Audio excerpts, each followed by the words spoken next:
Welcome. I'm Pat Peters, Director of the Decatur Public Library, and I have the honor of working with today Beverly Ross and her son Josh Ross, who have written Scarred Hope, A Mother and Son Learn to Carry Grief and Live with Joy. This is their brand new book, and they're here to talk with us about that book. And I'm going to let you introduce yourselves, Beverly and Josh. So Beverly, let's start with you. I'm Beverly Ross. I'm the founder and executive director of Wise County Christian Counseling. We're your nonprofit counseling group here in Decatur.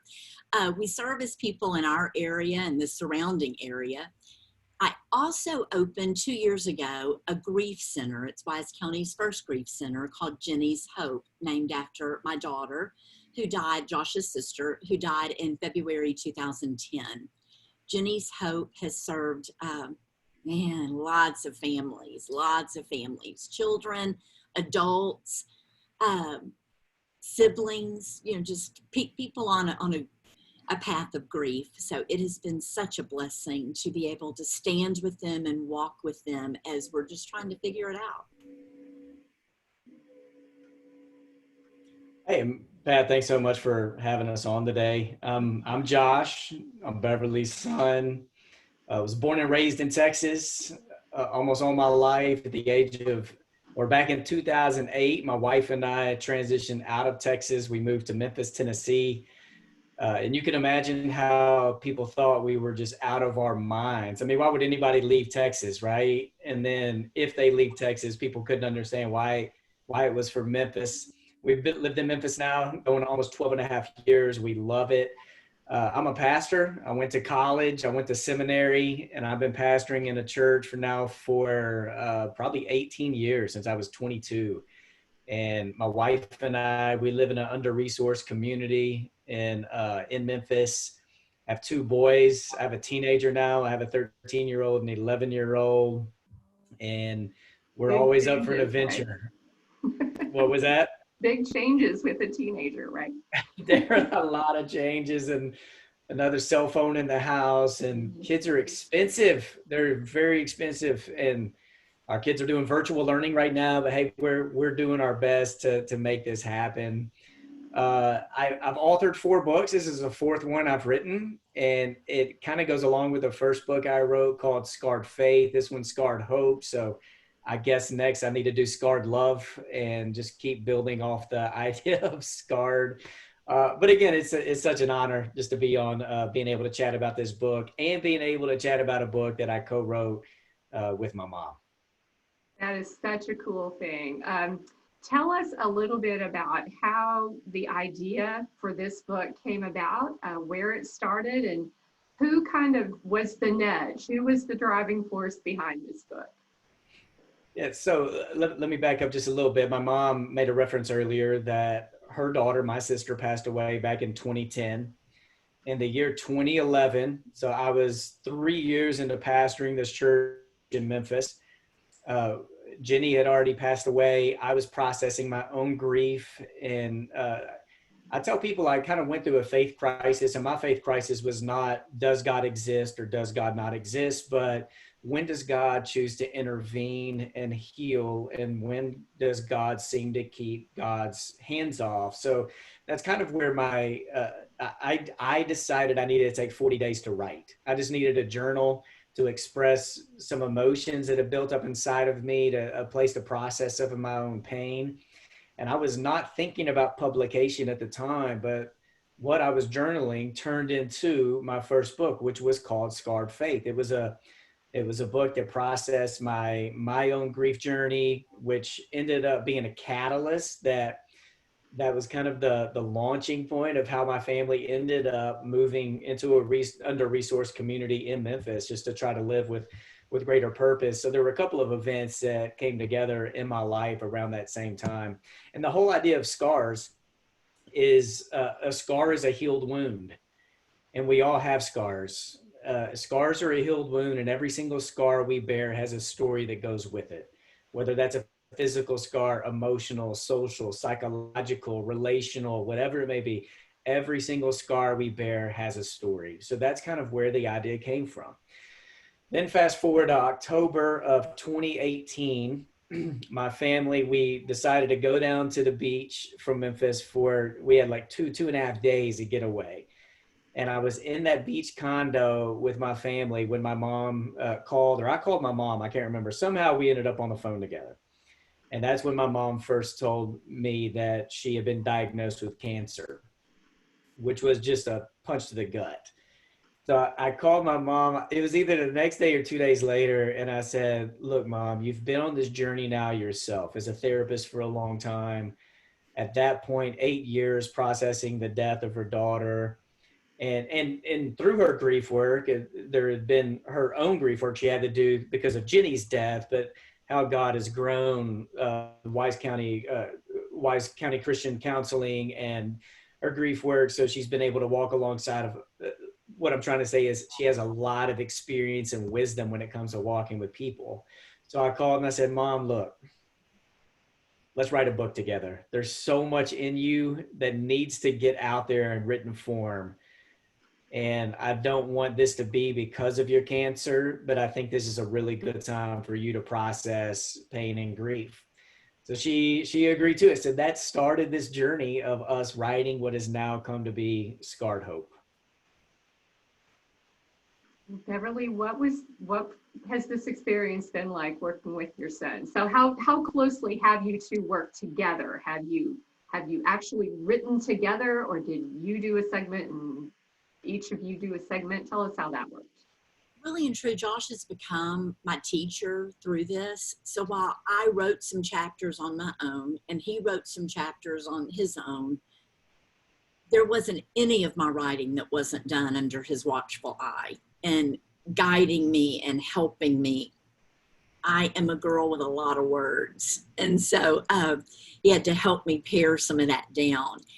The phrase that he used early for me that stayed forever in my mind's eye was, I do public speaking and I'm used to telling my stories. It had been years since I'd written my stories. And he said, Mom, you're writing for the eye and not for the ear. And that was really something I had to change about my own style. And I am a connector. I like connecting with people. I like telling stories. I can see their faces. And so I'm not going to say that I'm not a bit intimidated. I'm not sure that I'd use the word intimidated, but I just did. Maybe intimidated. But it is very vulnerable for me to put my story out there with my own fears and my own wounds and not be able to sit across the table and go, do you understand what I'm saying? Do you get this part? And let us be able to dialogue through it. Instead, what I did is just got really, really brave, and I have just spilt my heart out. And so I feel like this book, just to hold the book, felt like the very first time I got the book, probably about a week ago or so, I think I got it Saturday, it just felt like I was holding my heart for just a minute as I was looking back through there. But Josh has been an incredible mentor through this, a cheerleader for me through this, patient through this, and even telling me Mom, you got to get more sleep, you know. And I remember a couple of things. Mom, you use a lot of words, which I know I do. And Mom, all those exclamation points, you can't do all those. So I don't even know if you're yelling at me. And I'm like, I'm not yelling at you. I'm just trying to make my point. But we had a lot of discussion. So it has been a beautiful, while not necessarily taking turns writing chapters, it's been an interweave for us. The book written, go ahead. Oh, I was just going to say, this is your first writing experience. It is. So what has that been like, being able to put things down on paper now, and having stepped from that, okay, I'm the speaker, I'm doing the connecting, now I have to just trust that connection is going to happen. I think the word I would use, which would be a word you'd probably expect me to use, but in a different way, it has been extremely therapeutic. It has been so therapeutic to write this and decide what part I wanted to go deeper with. And I've tried so hard I've tried so hard to be brave through the whole thing and not hold things back, because I do believe in our vulnerability and our brave hearts. Other people get it more. My purpose of the book is not necessarily to tell our own story. That wasn't it at all. Is to tell my story, tell our story in a way that gives other people desire to be brave and courageous in their own. I believe that I work with people all the time who are in emotional and relational pain. And I am not a proponent. In fact, I am against comparative pain, comparative suffering.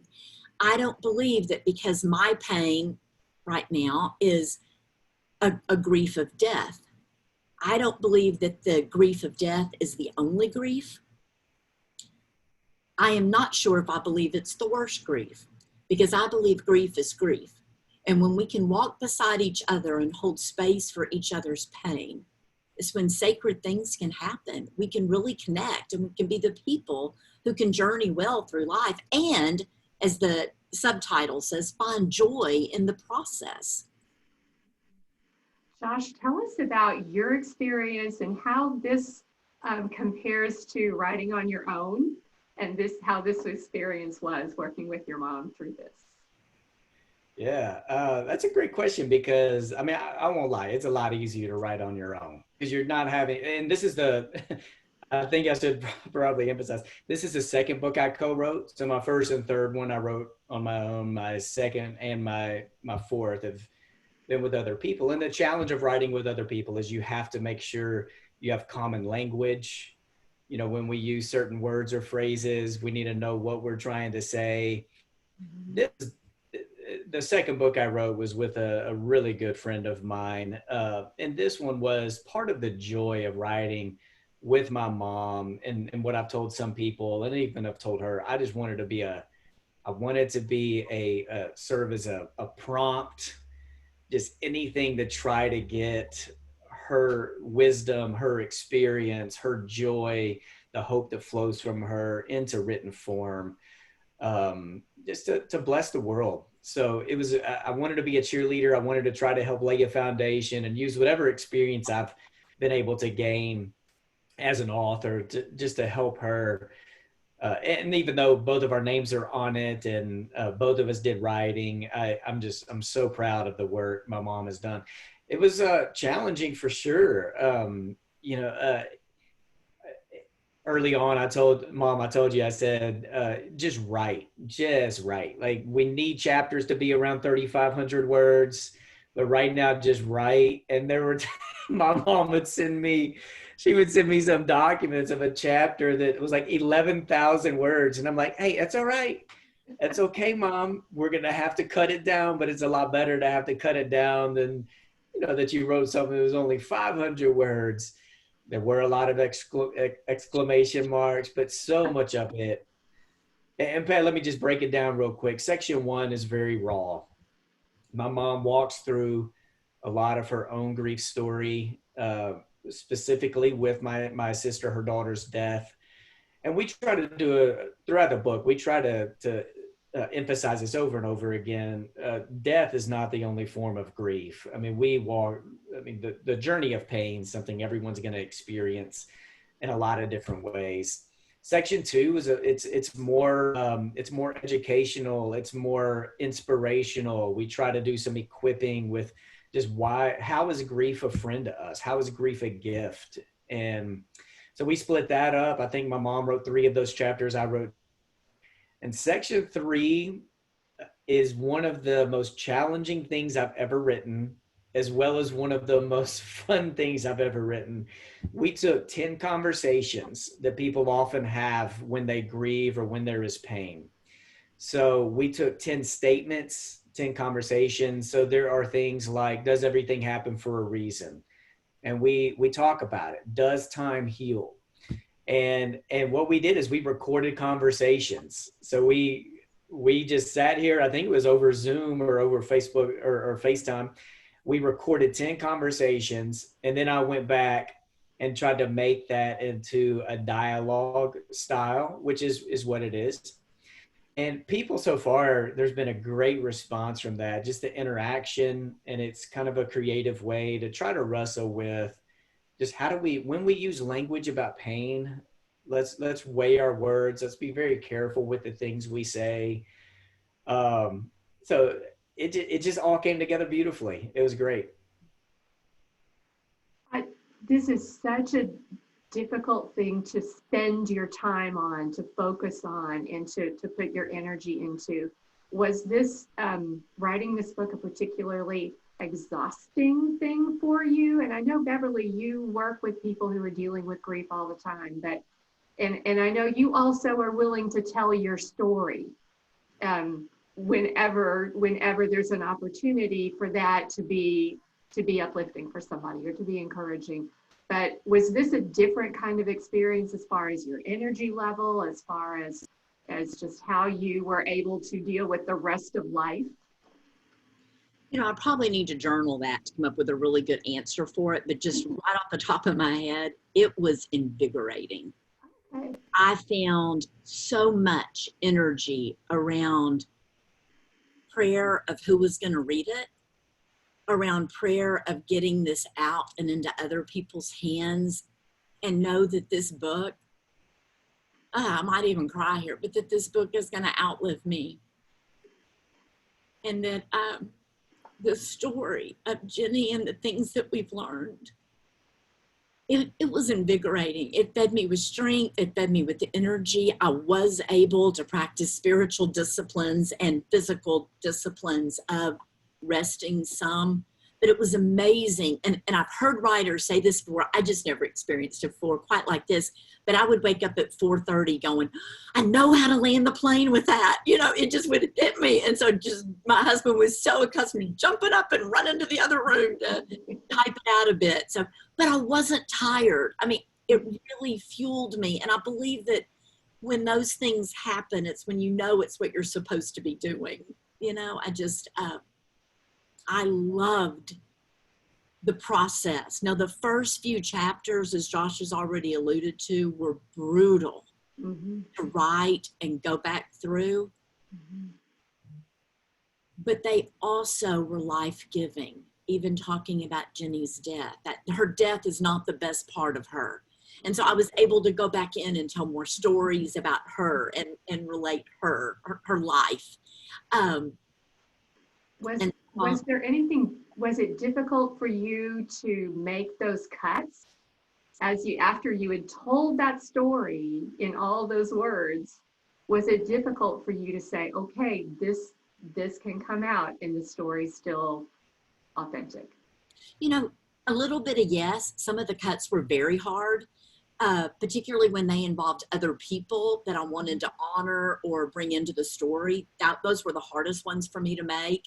But it wasn't overall hard to pick out and to narrow it down. I just needed to spill it on paper. And so I saved all that. I've got a file in Google Drive that says all the things, you know, just all the things that I put that out. And so it's just, I saved all those for me to have.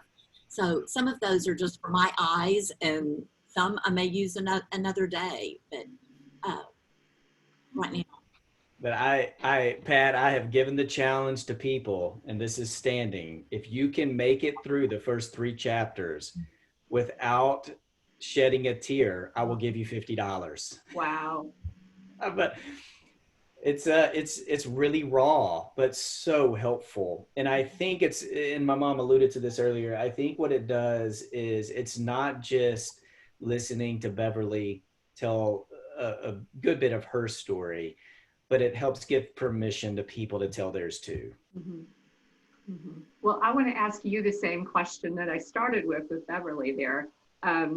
For you, was this a particularly energy consuming or exhausting process, particularly compared to other things you've written, or was this like for your mom, an invigorating experience? Yeah, you know, Pat, it's a great question because almost everything in the year 2020 has been exhausting to me. That's fair. And Yeah, but it was helpful. It was really good for me. One of my commitments with all four books is that I did not want to write on the church's time, and I did not want to write on my family time, which it doesn't leave much time. but Wow. but writing for me has become it's almost like a hobby. It's good for me to go sit in the office or sit on a couch with the computer and just write for 30 minutes or an hour.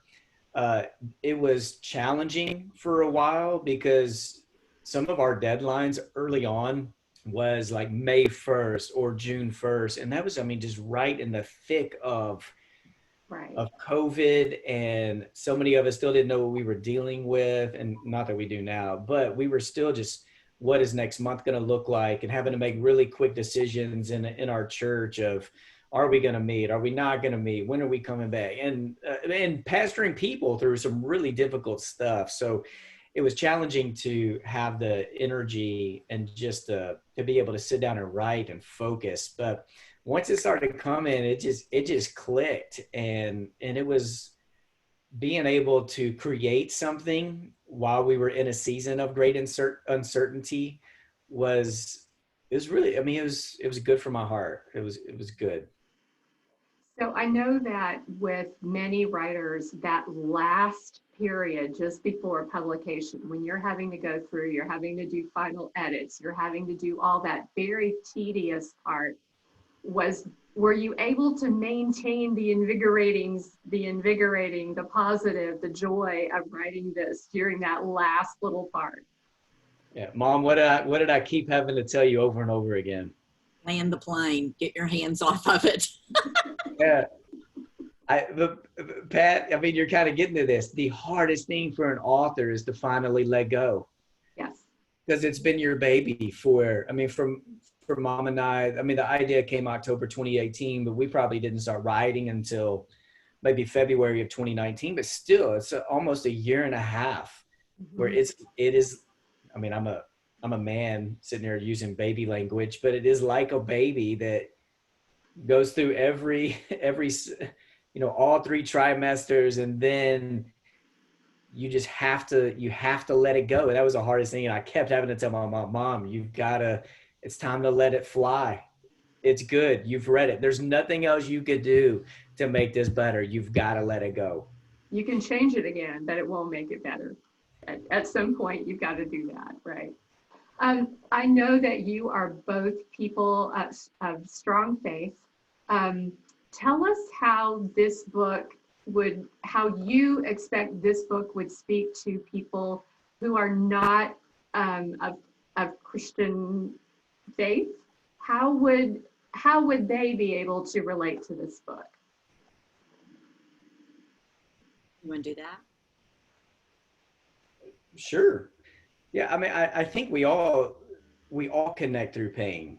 I mean, and there's one chapter in our book about how grief is a common language, like pain is a common language, that it doesn't matter what language you speak, what continent you live on, where you were from, how remote your village is, how is established and westernized, or what technological devices are available where you are. No matter where you are or what you come from, there is a language, and pain is something that connects us all.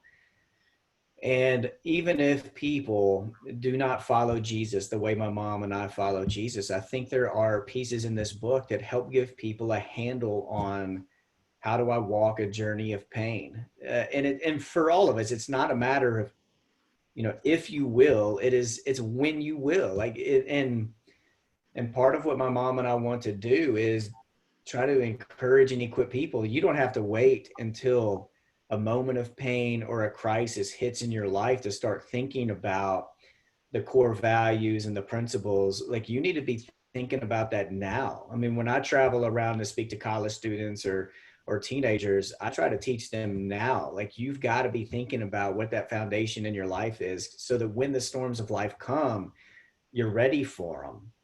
And I think that's a lot of what this book does, is it tries to prepare people for when pain and experiences of grief come in your life. Be ready, be equipped for it. I have Wise County Christian Counseling, and frequently I have people say, I'm not a Christian. Can I come to counseling there? Because we do it on a sliding scale and people can afford it. But yeah. It's not the kind of counseling we do. We're just telling you who we are. And so I work with people every day, some who follow Jesus and some don't. And some tell me first session, I don't even want to talk about him.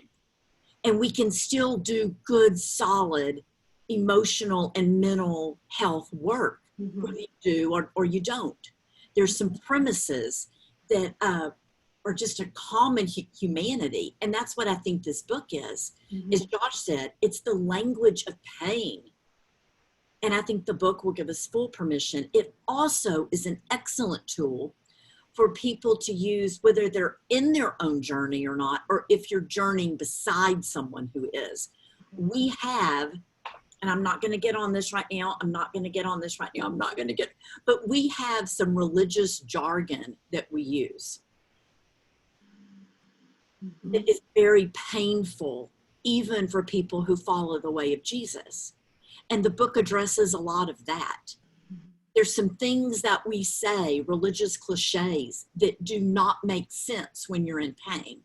But I can't tell you how many people sit on the couch in my office and feel shame because they don't believe those religious cliches. And so it's just giving us all the space to be where we are, and to examine where we are. And so I love that you asked that question. This book, while we are people of faith in Jesus, it is for everyone. I think everybody will gather something from it. And I guess I envision it as being conversation starters. I feel like the book has more commas in it than, what do you think about this? Let's talk about this, than it does, this is the way it is. You should give yourself permission to get curious, to explore. I mean, I say that over and over in several pieces of the book. But it's not the answer as much as it's, we want to journey beside people as we explore where the answer might be. Well, I really appreciate the third section being conversations, because I think that certainly offers people that opportunity to maybe enter into the conversation with a loved one, or with their counselor, or wherever they might be, their community of friends or faith or whoever that might be, to say, look, just having a conversation about this is a helpful thing. We don't have to come up with a solution for all the world's problems in the next 30 minutes. We can just talk about it, and it will be of help. So thank you for putting it in that context. Would either of you or both of you like to read a portion, a passage? Is there something particularly meaningful that you'd like to share with our audience? Oh, that is such a great question.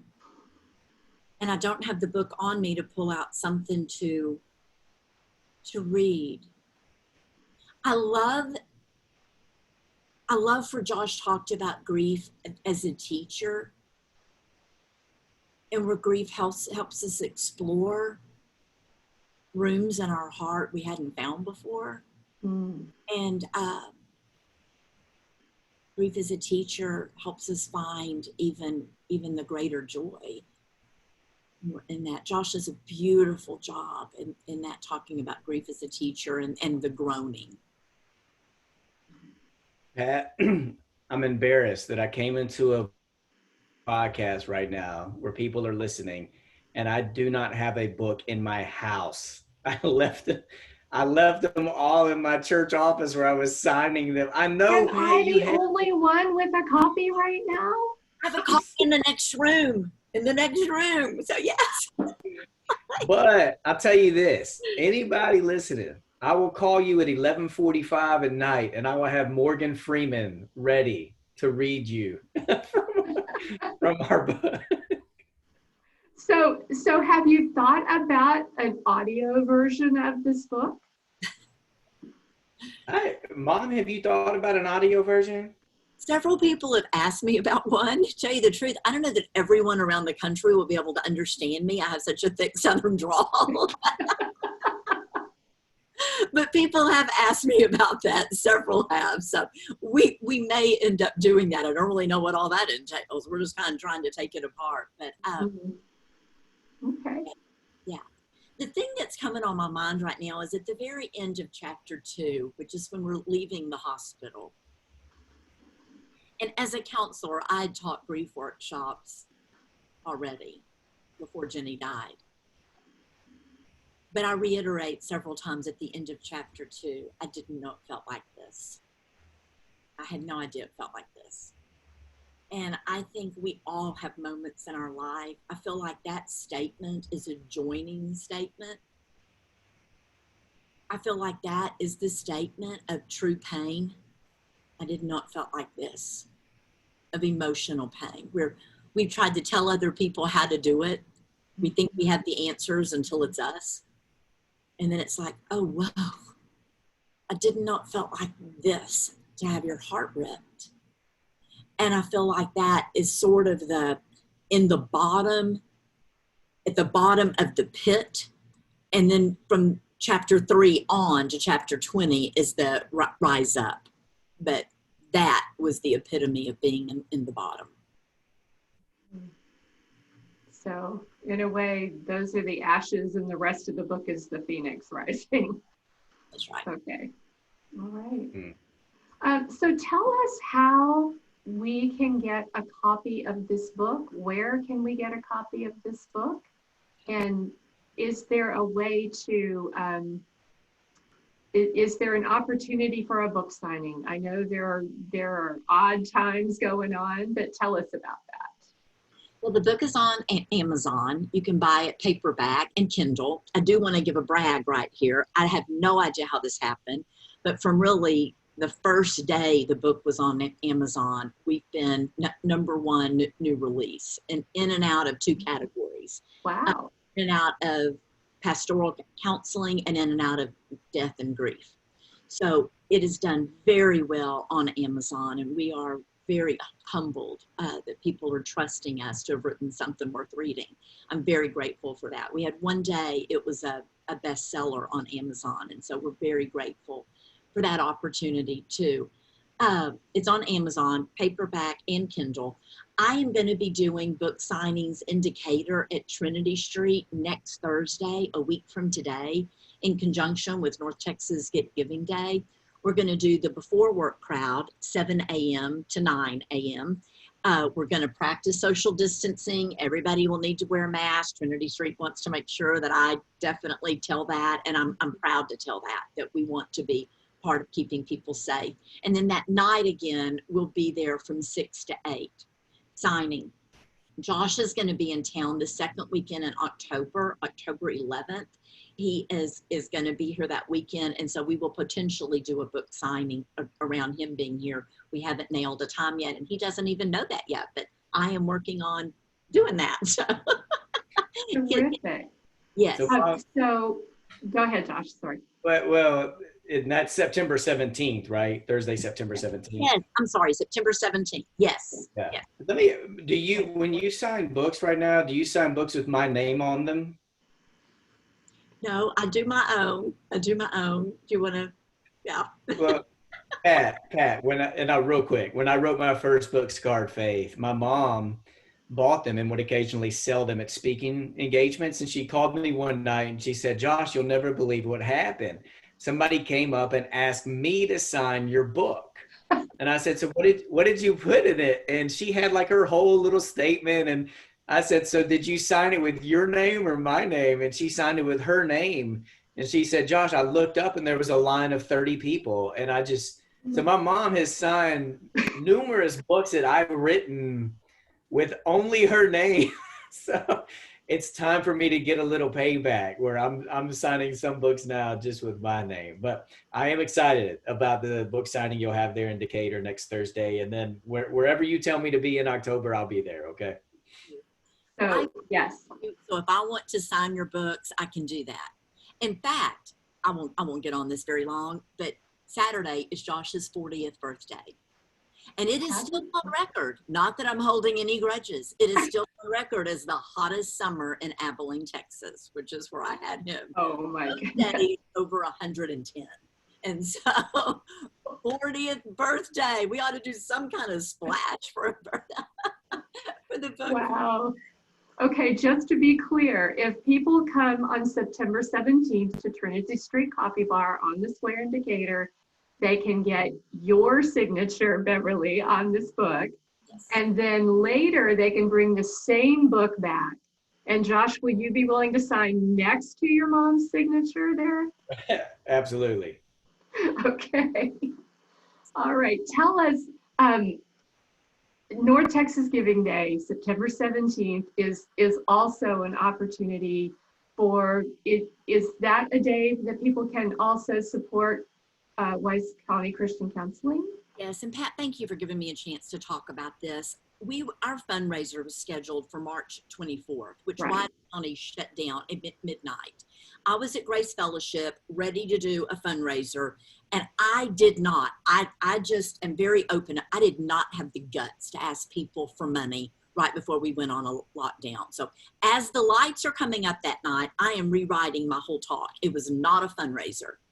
And people were generous with us, and some people have been very kind. Our caseload right now, since the beginning of the year, is up 35% from what it was last year.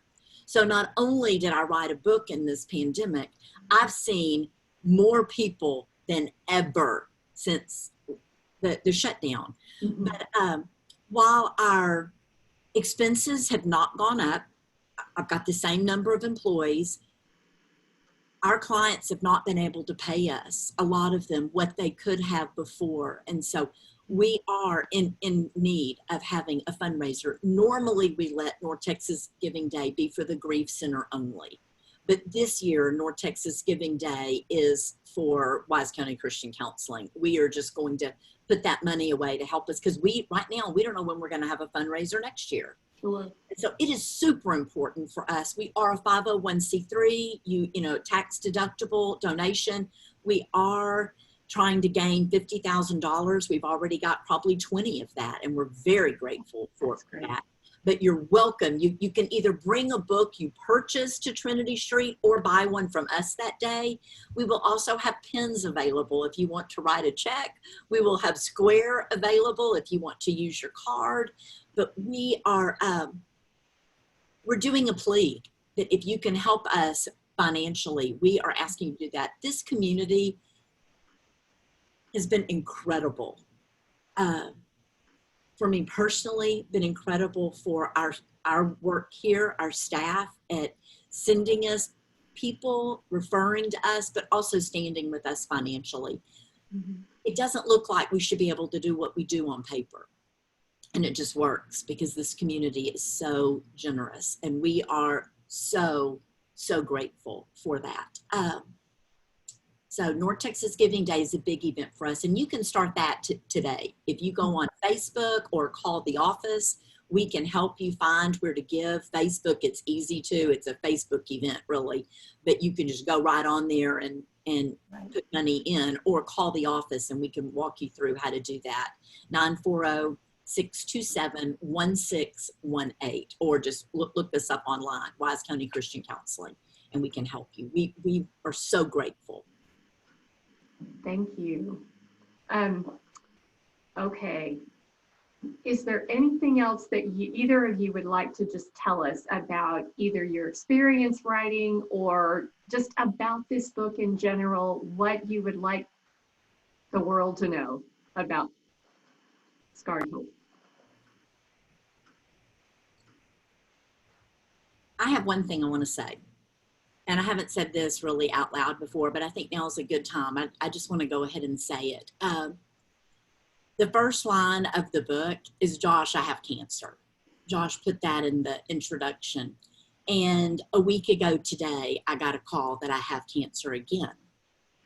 And I don't know. I'm waiting on a call right now. It'll be today or tomorrow, where my doctor walks me back through. They're testing it right now to see what kind and what next steps will be for me.